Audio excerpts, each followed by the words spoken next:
Bonjour à tous. Tout le monde connaît l'histoire du petit chaperon rouge. Le problème, c'est que personne ne connaît la véritable histoire du petit chaperon rouge. C'était pratique de nous raconter l'histoire du loup qui surgit et qui mange la grand-mère.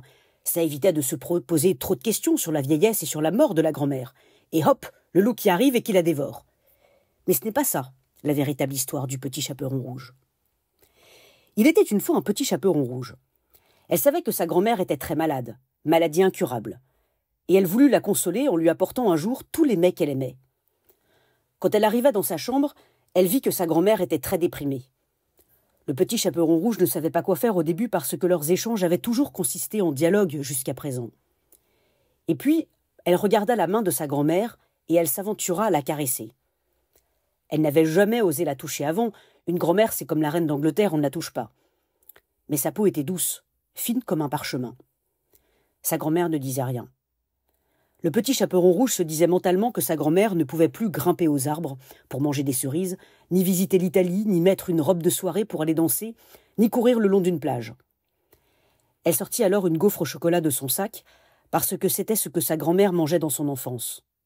« Tu me fais un grand bonheur », avait-elle dit dans un souffle court, en voyant les gaufres au chocolat, et elle en avait mangé un petit morceau. Difficilement, mais elle l'avait mangé quand même, et elle essaya de sourire.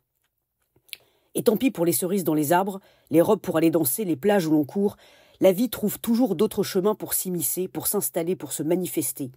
Et même si cet espace était très étroit et que sa grand-mère ne pouvait plus sortir de son lit ni explorer le monde, elle était tout entière dans ce petit moment où elle tenait une gaufre de son enfance dans une main et de l'autre la main de sa petite fille qui lui souriait. C'était une fin de vie, mais de la vie quand même. Une fin de vie, mais de la vie malgré tout. Une vie minuscule, mais une vie quand même. Une vie avec peu de choses, mais une vie malgré tout, avec des peaux qui apprennent à se parler enfin quand la bouche, les yeux et les oreilles ne le peuvent plus. C'était une fin de vie à la fois lente et dure et douce, où chacune, grand-mère et petite fille, apprenait un langage et découvrait un monde, celui de l'autre. S'il y avait un seul verset à retenir de la Bible, ce serait celui-ci, « Choisis la vie ».